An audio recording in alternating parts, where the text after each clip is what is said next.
आज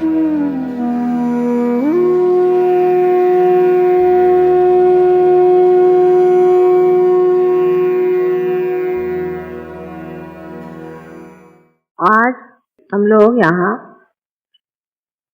शक्ति की पूजा करने के लिए एकत्रित हुए हैं। अभी तक अनेक संत साधुओं ने, ऋषि मुनियों ने शक्ति के बारे में बहुत कुछ लिखा और बताया, और जो शक्ति का वर्णन उन्होंने अपने गद्य में नहीं कर पाए, उसे उन्होंने पद्य में किया, और उस पर भी इसके बहुत से अर्थ भी जाने। लेकिन एक बात शायद हम लोग नहीं जानते कि हर मनुष्य के अंदर ये सारी शक्तियां सुप्तावस्था में हैं, और ये सारी शक्तियां मनुष्य अपने अंदर जागरूक कर सकता है। ये सुप्तावस्था की जो शक्तियां हैं उनका कोई अंत ही नहीं, न ही उनका कोई अनुमान कोई दे सकता, क्योंकि ऐसे ही 35 कोटि तो देवता आपके अंदर विराज। उसके अलावा न जाने कितनी शक्तियां को चला रहे हैं। लेकिन इतना हम लोग समझ सकते हैं कि जो हमने आज आत्म साक्षात्कार को प्राप्त किया है, तो उसमें जरूर कोई न कोई शक्तियों का कार्य हुआ। उस कार्य के बगैर आप आत्म साक्षात्कार को नहीं प्राप्त कर सकते। ये आत्म साक्षात्कार को प्राप्त करते वक्त हम लोग सोचते हैं ये सहज में हो गया, पर सहज में दो अर्थ। एक तो सहज का अर्थ ये भी है कि आसानी से हो गया, सरलता से हो गया, और दूसरा अर्थ ये होता है कि जिस तरह से जीवंत क्रिया अपने आप घटित हो जाती है, उसी प्रकार आपने आत्म साक्षात्कार को प्राप्त किया। लेकिन ये जीवंत क्रिया जो है, इसके बारे में अगर आप सोचने लग जाएं तो आपकी बुद्धि कुंठित हो जाएगी। समझ लीजिए ये आपने एक पेड़ देखा है, इस पेड़ की ओर आप नजर करिए तो आप ये सोचेंगे कि भाई ये फलाना पेड़ है, लेकिन इस पेड़ को इसी रूप में ऐसा ही इतना ही ऊंचाई पर लाने वाली कौन सी शक्ति है? किस शक्ति ने इसको यहाँ पर इस तरह से बनाया है कि जो वो अपने सीमा में रह करके और अपने स्वरूप रूप उसी के साथ चलता रहे। फिर सबसे जो कमाल की चीज है वो मानव मनुष्य जो बनाया गया है, वो भी एक विशेष रूप से, एक विशेष विचार से बनाया गया है, और वो मनुष्य का जो भविष्य है वो उसे प्राप्त हो सकता है, उसको मिल सकता है, पर उसकी पहली सीढ़ी है आत्म साक्षात्कार। जैसे कि कोई दीप जलाना हो तो सबसे पहले है कि उसके अंदर ज्योति आनी पड़े। उसी प्रकार एक बार आपके अंदर ज्योति जागृत हो गई तो आप उसको फिर से प्रज्वलित कर सकते हैं, या उसको आप बढ़ा सकते हैं। पर प्रथम कार्य है कि ज्योति प्रज्वलित हो, और उसके लिए आत्म साक्षात्कार नितांत आवश्यक है। किंतु आत्म साक्षात्कार पाते ही सारी शक्तियां जागृत नहीं हो सकती। इसीलिए ये साधु संतों ने और ऋषि मुनियों ने व्यवस्था की है कि आप देवी की उपासना करें।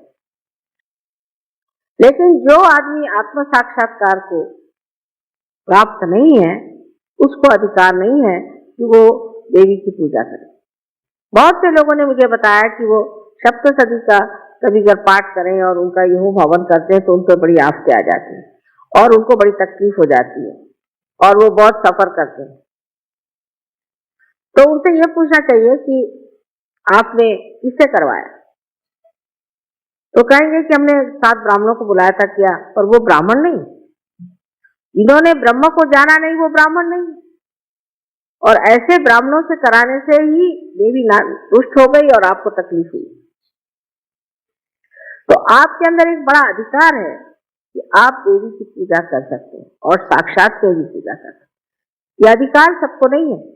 अगर कोई कोशिश करे तो उसका उल्टा परिणाम हो सकता है, उसका विपरीत परिणाम हो सकता है। सबसे बड़ी चीज है कि शक्ति जो है वो जितनी ही आपको आरामदेही है, जितनी वो आपके सर्जन का व्यवस्था करती है, जितनी वो आपके प्रति उदार और प्रेममयी है, उतनी ही वो क्रूर और क्रोधमयी है। कोई बीच का मामला नहीं है, या तो अति उदार है और या तो अति क्रोधित है, बीच में कोई मामला चलता नहीं। वजह यह है कि जो लोग वहां दुष्ट है, राक्षस है और जो संसार को नष्ट करने पे आमादा है, जो लोगों को भूल भुलैया में लगाए हुए हैं और कलयुग में अपने को अलग अलग बता करके कोई साधु बना है तो कोई पंडित बना हुआ है, कोई मंदिरों में बैठा है तो कोई मस्जिदों में बैठा है, कोई मुल्ला बना हुआ है, कोई पोप बना हुआ है, तो कहीं कोई पॉलिटिशियन बना हुआ है। ऐसे अनेक अनेक कपड़े परिधान करके जो अपने को छिपा रहा है, जो कि राक्षसी वृत्ति का मनुष्य है, उसका नाश होना आवश्यक है। लेकिन ये जो नाश की शक्तियां हैं, इसके तरफ आपको नहीं जाना चाहिए। आप सिर्फ इच्छा मात्र करें और ये शक्तियां अपने ही आप कार्य कर लें। तो सारे संसार में जो ये चैतन्य बह रहा है, ये उसी महामाया की शक्ति है और इस महामाया की शक्ति से ही सारे कार्य होते हैं। और ये शक्ति सब चीज सोचती है, जानती है, सबको पूरी तरह से व्यवस्थित रूप से लाती है, जिसे कहते हैं ऑर्गेनाइज कर लेती है। और सबसे बड़ी चीज है कि ये आप पर प्रेम करती है और इसका प्रेम निर्वाज्य। इस प्रेम में कोई भी मांग नहीं, सिर्फ देने की इच्छा है, आपको पनपाने की इच्छा है, आपको बढ़ाने की इच्छा है, आपकी भलाई की इच्छा है। लेकिन इसी के साथ साथ जो चीजें कांटे बन करके आपके मार्ग में रुकावट डालेंगे, आपके धर्म में खलल डालेंगे या किसी भी तरह से आपको तंग करेंगे, ऐसे लोगों का नाश करना अत्यावश्यक है। लेकिन उसके लिए आप अपनी शक्ति न लगाएं। आपको सिर्फ चाहिए कि आप उस शक्ति के लिए सिर्फ पाचारण करें, आवाहन करें देवी का, और उनसे कहिए कि ये जो अमानुष लोग हैं इनका आप नाश करें। ये तो पहली चीज हो गई। तो आपको छुट्टी मिल गई कि आप कोई भी आप पे अगर अत्याचार करे, कोई भी आपसे बुराई से बोले, कोई आपको सताए, तो आप पे एक और विशेष रूप से एक स्थिति है जिसमें आप निर्विचार हो जाए। तो सारी चीज को एक आप साक्षी रूप से देखना शुरू करें, एक नाटक करो। जैसे अजीब पागल आदमी मेरे पीछे पड़ा हुआ, इसको क्या करने का है? उसका पागलपन देखिए, उसका मनस्ताप देखिए, उसकी तकलीफें देखिए और आप उस पर हंसिए। अजीब बेवकूफ है। उसके लिए आपको कोई तकलीफ उठाने की जरूरत नहीं। उसके लिए सिर्फ आपको आपका जो किला है वो निर्विचारिता, उसमें जाना चाहिए। और निर्विचारिता में जाते ही साथ आपकी जो कुछ भी संजोने वाली शक्तियां हैं, आनंद देने वाली शक्तियां हैं, प्रेम देने वाली शक्तियां, वो सब की सब समेट करके आपके अंदर आ जाए। लेकिन जब तक आप इन चीजों में उलझे रहेंगे और जब तक आप ये सोचते रहेंगे इसको मैं कैसे इसका सर्वनाश कर दूं, इसको मैं किस तरह से खत्म कर दूं, इस पे मैं क्या इलाज कर लूं, और इस तरह से आप षड्यंत्र बनाते रहेंगे, तब तक आप सच्ची मानिए कि उसका असर आप पे होगा, उस पर नहीं।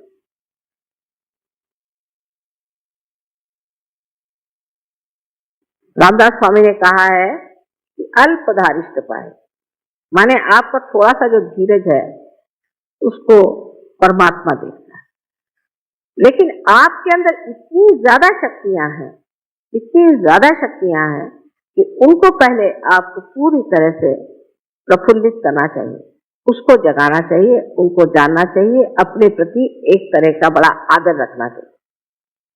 अब ये शक्तियां नष्ट होती हैं, स्वयोगियों में भी जागती है फिर नष्ट हो जाती है, जागती है फिर नष्ट हो जाती है। उसकी क्या वजह? एक बार जगी हुई शक्ति क्यों नष्ट होती? जैसे कि एक मनुष्य में आज शक्ति है कि वो बड़ा भारी कला में निपुण हो गया। स्वयोग में आने से बहुत से लोग कला में निपुण हो गए, कला के बारे में जान गए, उनमें एक तरह की बड़ी चेतना आ गई, उनका सृजन बहुत बढ़ गया। लोग देख के कहते हैं कि वाह, एक कलाकार ऐसा है कि समझ ही नहीं आता। पर फिर वो उसी कला में उलझ जाता है, फिर उसकी शोहरत हो गई, नाम हो गया, उसी में उलझते जाता है। जब वो उलझ जाता है इस चीज में, तब फिर उसकी शक्तियां नष्ट हो जाती हैं, क्योंकि उसकी शक्तियां भी उसमें उलझ जाती। जैसे कि मैंने पहले भी बताया था कि किसी पेड़ के अंदर बहता हुआ उसका जो प्राण रस है, वो हर चीज में, हर पत्ते में, हर डाली पर, हर फूल में, हर शय में घूम घाम करके वापस लौटता है। उसी प्रकार जो भी आपके अंदर शक्तियां आज प्रवाहित हैं और जिन शक्तियों के कारण आप आज कार्यान्वित हैं, ये सारी ही चीजें आपको जानना चाहिए कि इस शक्ति का ही प्रादुर्भाव है और उसमें आपको उलझने की कोई जरूरत नहीं।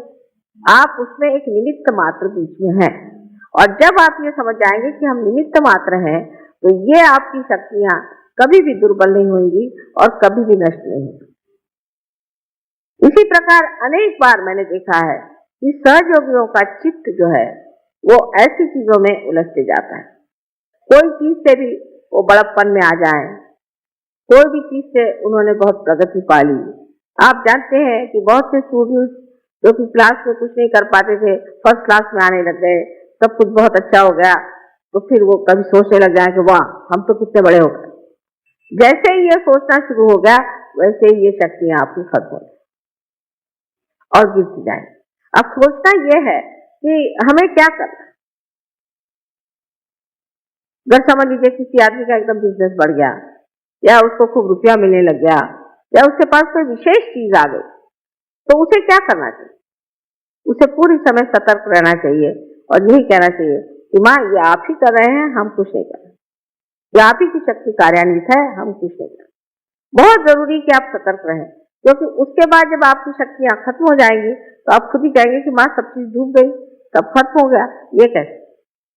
जो शक्ति कार्य कर रही है उसको कार्यान्वित होने। जैसा एक पेड़ है, समझ लीजिए, उस पेड़ के पत्ते कैसे गिरते हैं, आपने सोचा है? उसमें बीच में एक बुझ के जैसी, जिसे कॉर्क कहते हैं, बीच में आ जाता है। पत्ते और पेड़ के बीच में एक कॉर्क आ जाता है, उसके पास कुछ शक्ति आती नहीं तो वो गिर जाता है पत्ता। इसी प्रकार मनुष्य का भी होता है कि आज उसकी शक्ति एक महान शक्ति से जीती हुई और वहां से वो उसे प्राप्त कर रहा है, लेकिन जैसे ही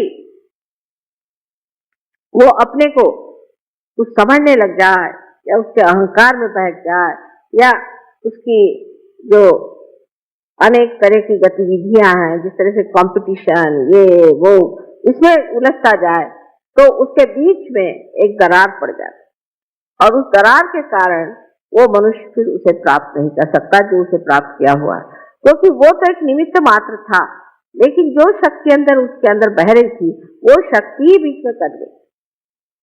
जैसे कि अभी इसकी शक्ति कट जाए तो शायद मेरा लेक्चर ना बंद हो, पर ऐसे हो सकता है। इसलिए हमको एक बात को खूब अच्छे से जान लेना चाहिए कि हमारे अंदर जो शक्तियां जागृत हुई हैं और जो कुछ भी हमारे अंदर की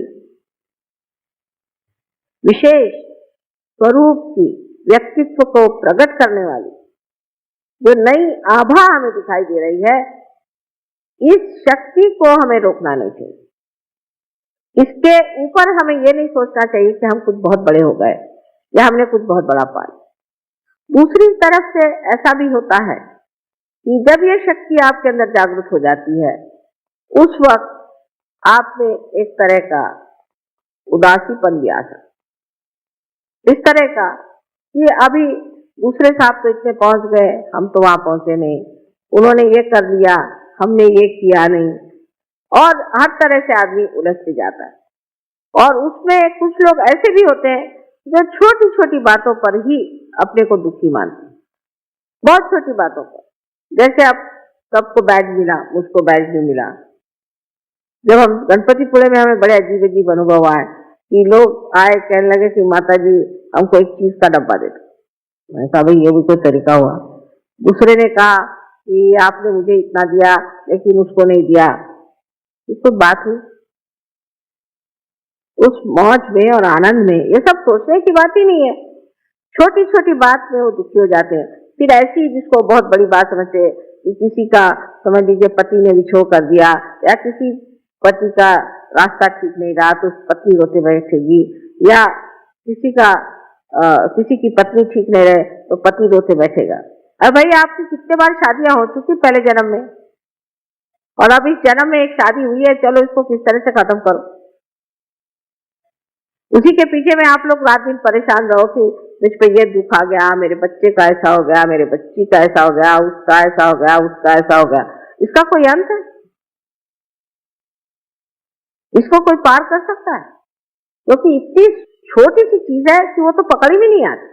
इतनी शुद्र बात है कि वो मेरे पकड़ी भी नहीं आती। उसको क्या, आप कोई भी आएगा तो ऐसी छोटी छोटी बातें मुझे बताते, मुझे बड़ी हंसी आती और मैं चुपचाप सुनती रहती। लेकिन मैं कहती हूँ कि आप सहयोगी, सागर से जैसा तो आपका हृदय मैंने बना दिया, और हिमालय से जैसा आपका मैंने मस्तिष्क बना दिया, और आप ये क्या चुटुट पुटुट बातें कर रहे हो कि जिसका कोई मतलब ही नहीं रहता।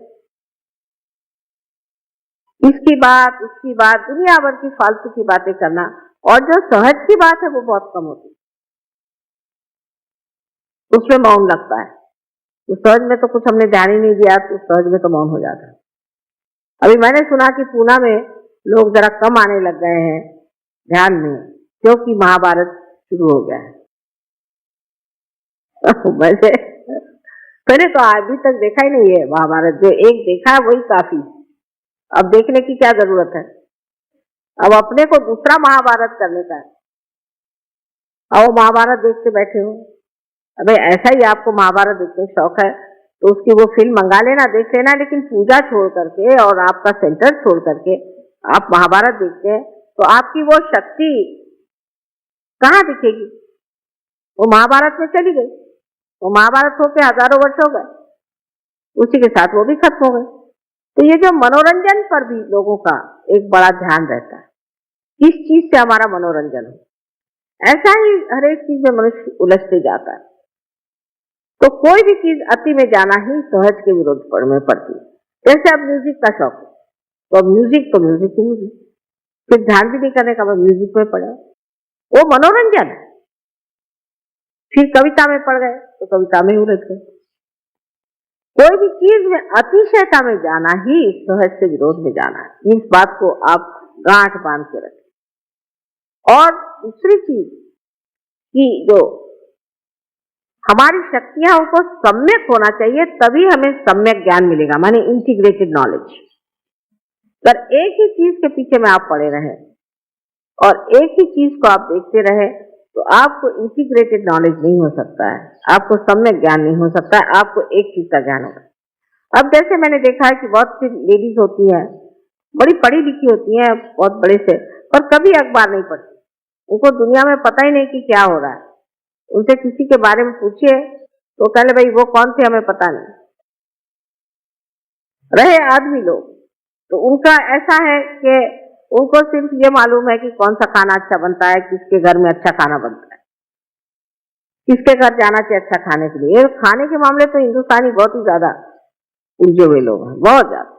और औरतें भी ऐसी हैं कि बेवकूफ बनाने के लिए अच्छे अच्छे खाने खिला करके उनको ठिकाने लगाती हैं। इसमें दोनों की शक्तियां उलझ जाती, दोनों। रात दिन ये खाने के बारे में, मुझे आज यही खाने को चाहिए, मुझे आज ये खाने को चाहिए, मैं ये टाइम से खाऊंगा, मैं वो टाइम से खाऊंगा, ये करूंगा। उधर औरतें आदमियों को खुश करने के लिए वही धंधे करती रहती, उसमें औरतों की शक्ति भी नष्ट होती है और आदमियों की भी शक्ति नष्ट होती है। इसलिए मैंने ये तरीका निकाला है कि सहज योगियों को सबको खुद खाना बनाना है।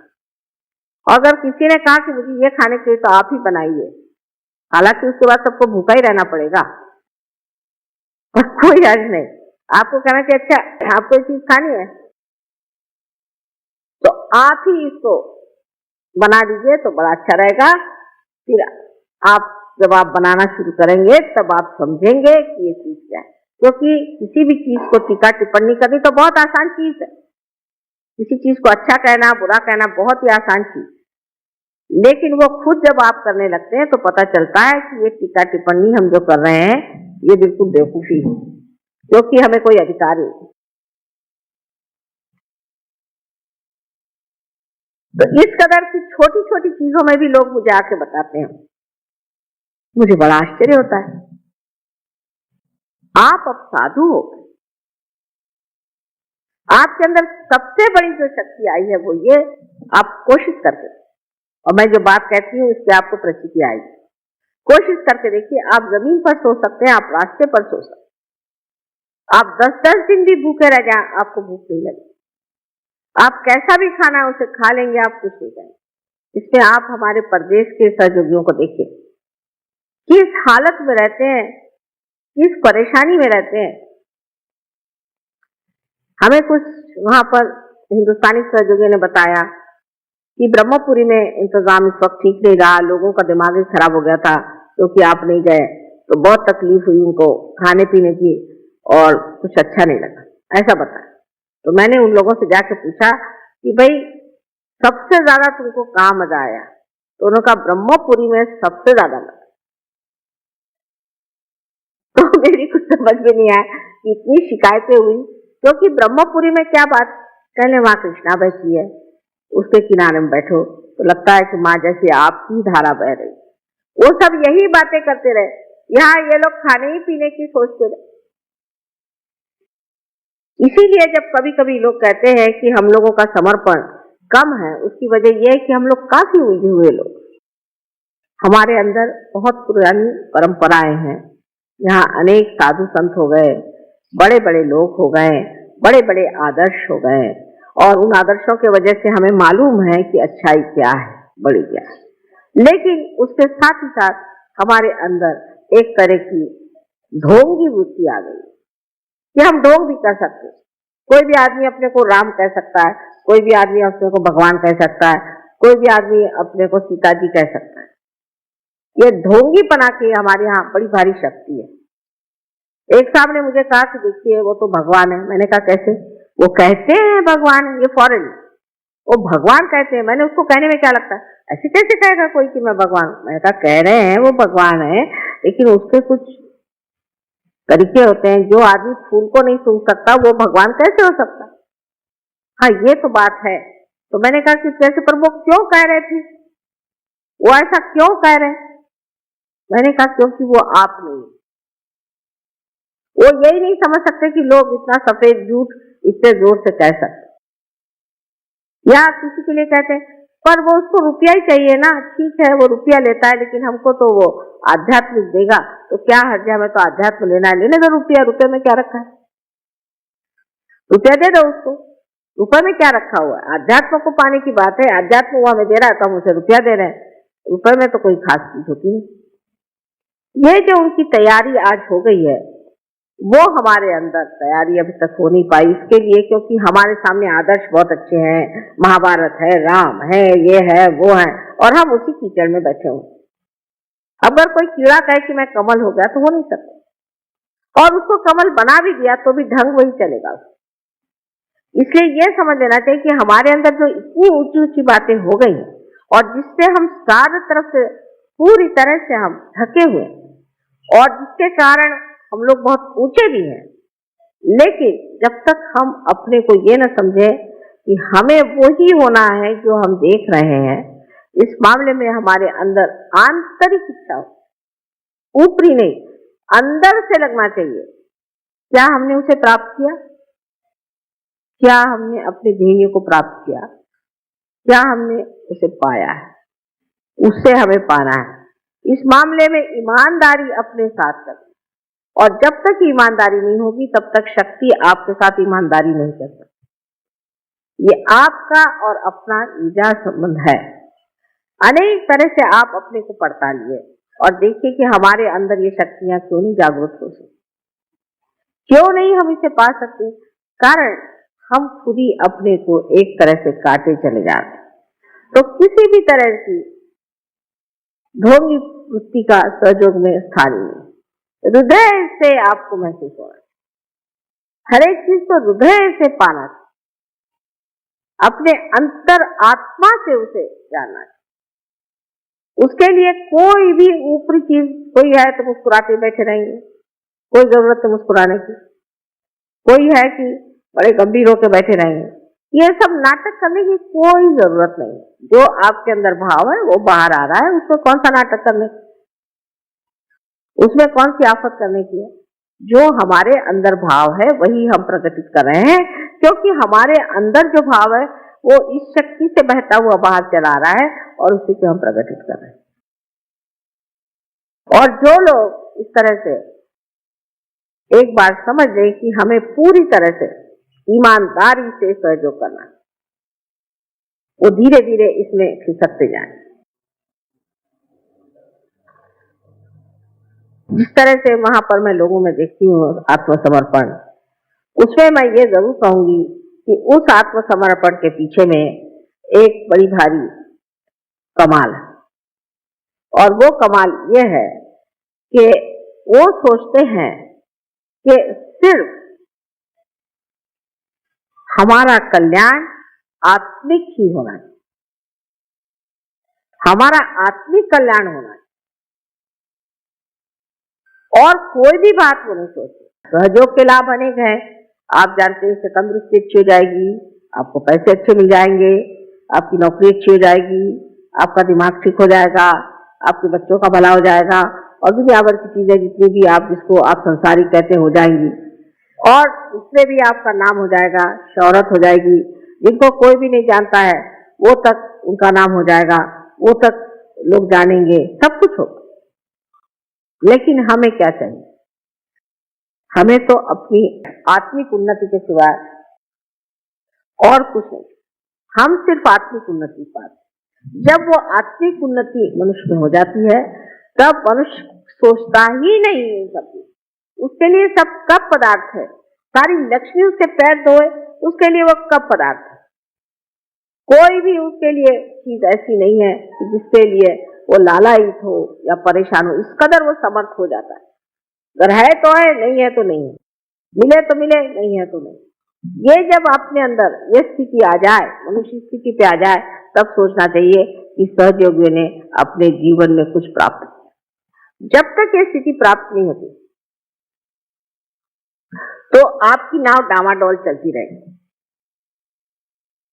और आप हमेशा ही कभी इधर तो कभी उधर घूमते रहे।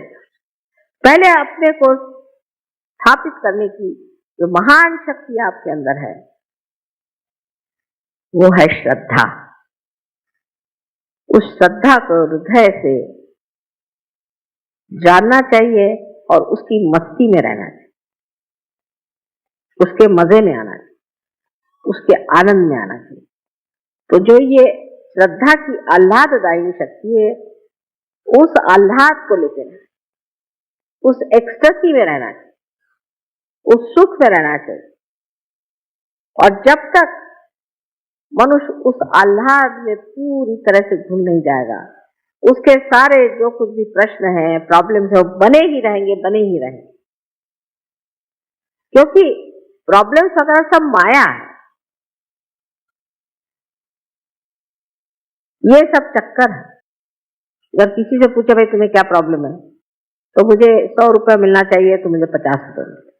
जब 100 रुपये मिले तो क्या प्रॉब्लम है, मुझे 200 रुपये मिलने चाहिए तो मुझे 100 ही रुपये मिले। वो तो खत्म ही नहीं हो रहा। फिर दूसरा क्या प्रॉब्लम है कि मेरी बीवी ऐसी है, फिर तुम दूसरी बीवी कर लो, वो भी ऐसी है, तीसरी आई वो भी ऐसी। तो आपके प्रॉब्लम्स नहीं खत्म हो रहे, क्योंकि आप स्वयं इनको नहीं खत्म कर रहे हैं।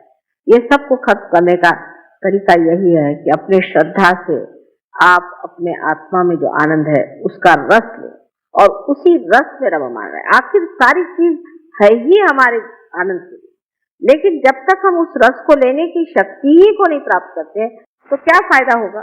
ये तो ऐसा ही हुआ कि एक मक्खी जाकर के बैठ गई फूल पर और कहेगी कि साहब मुझे तो कुछ मधु नहीं मिला। उसके लिए तो मधुकर होना चाहिए। जब तक आप मधुकर नहीं होंगे तो आपको मधु कैसे मिले। अगर आप मक्खी बने रहे तो आप तो इधर उधर ही भिनकते रहेंगे, लेकिन जब आप स्वयं मधुकर बन जाएंगे तो आप कायदे की जगह जा करके जो आपको रस लेना लेकर के मजे में पेट भर के और आराम से आनंद से रहें। यही सबसे बड़ी चीज सहयोग में सीखने की, कि हमारा चित्त पूरी तरह से एक चीज में डूबा रहना चाहिए और वो है आत्मिक हमारी उन्नति होनी चाहिए। पर उसका मतलब ये नहीं कि पूरी समय अपने को बंधन देते रहो या पूरी समय आंखें बंद करके और जैसे मराठी में कहते हैं शेंडी बांधू, उसकी कोई जरूरत नहीं।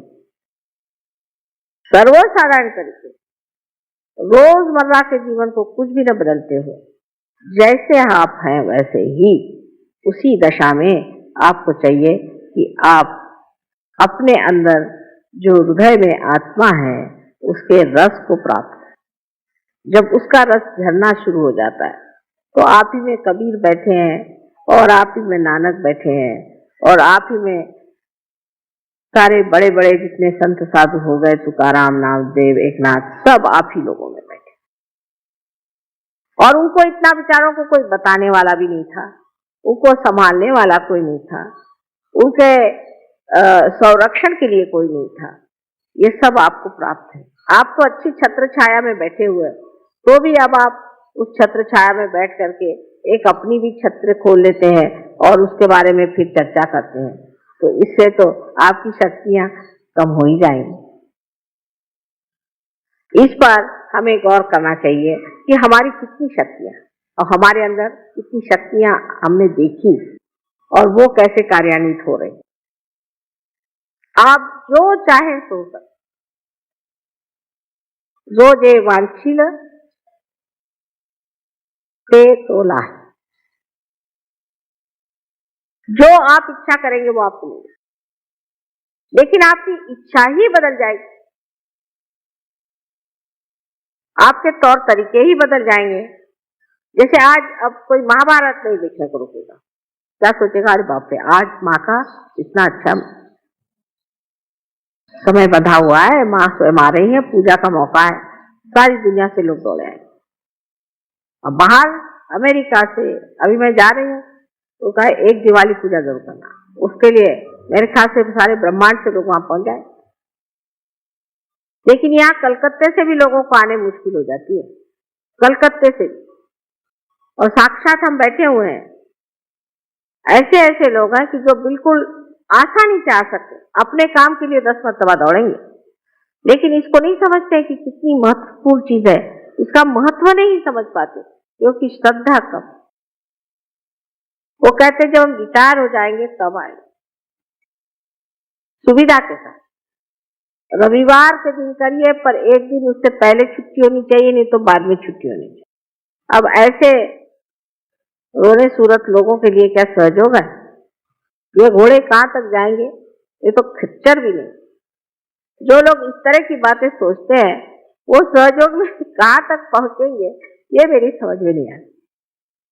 कि सब सुविधा होनी चाहिए, सैटरडे संडे होना चाहिए, और उसमें से भी हम जैसे ही प्रोग्राम खत्म होगा भाग जाएंगे क्योंकि हमको कल दफ्तर में जाना है।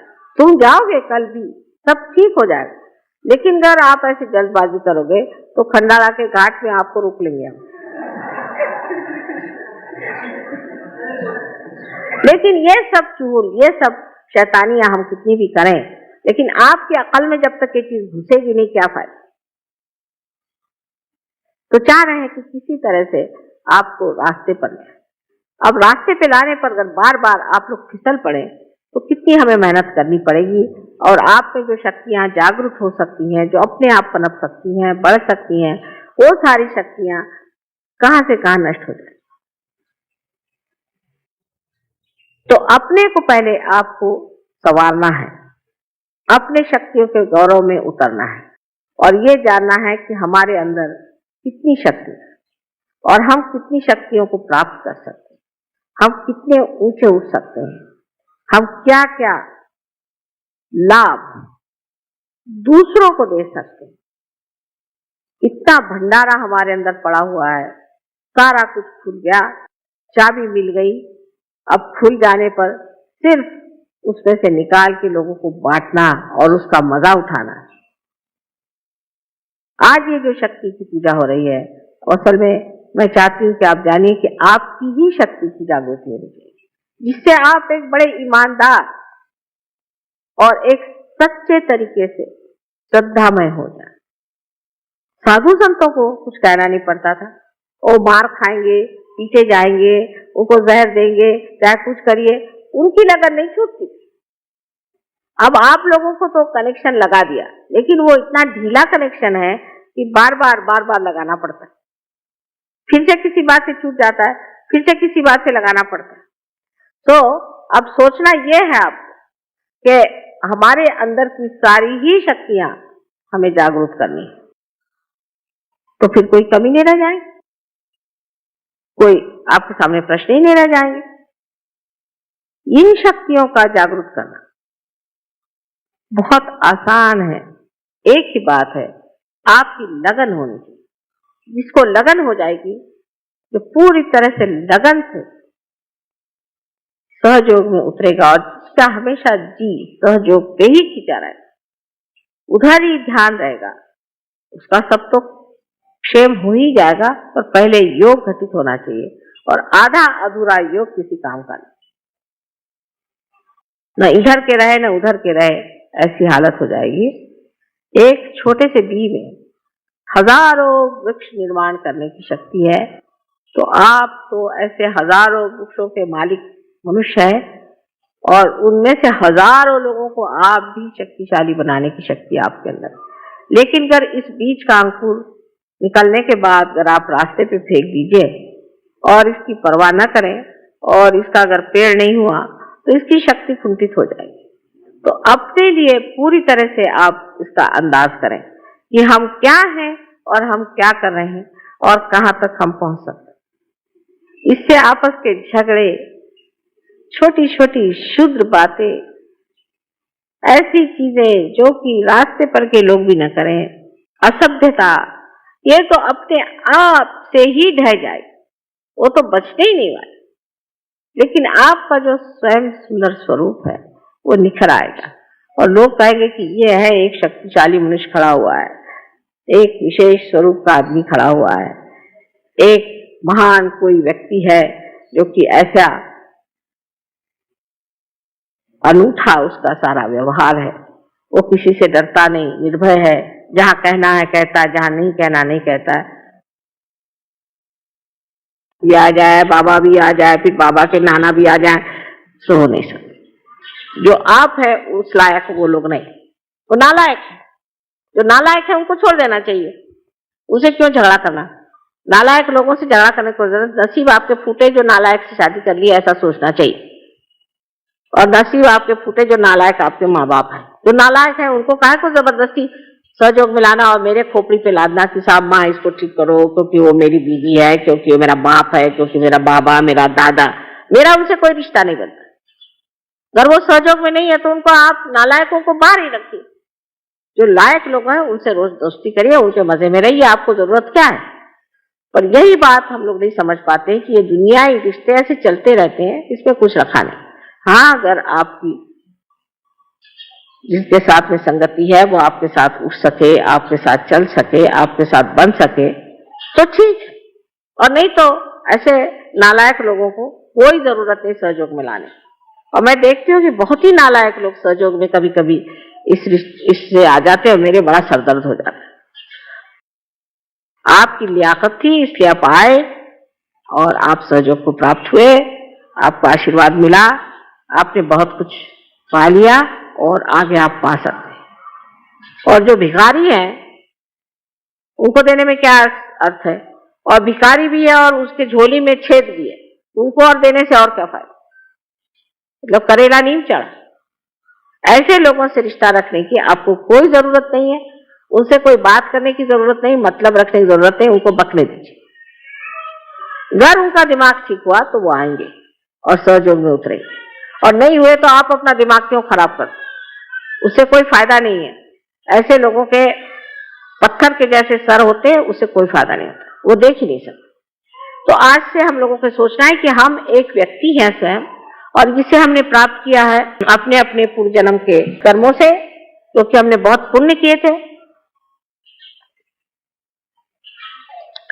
और इसलिए हम आज स्थान पे बैठे हुए हैं, और इससे भी ऊंचे स्थान पे हम बैठ सकते हैं और जा सकते हैं। तो अपने पीछे में बड़े बड़े इस तरह के पत्थर लगा करके आप समुद्र में मत कूदिए।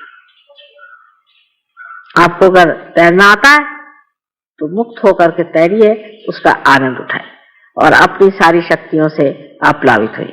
आज मेरा अनंत आशीर्वाद है कि आपके अंदर की सुप्त सारी ही शक्तियां जागृत हो, और धीरे धीरे आप इसको महसूस करें, और उसके जो अंदर से प्रवाह की विशेष धाराएं बहें, उसके अंदर आप आनंद लूटें। यही मेरा आपको सबको अनंत आशीर्वाद।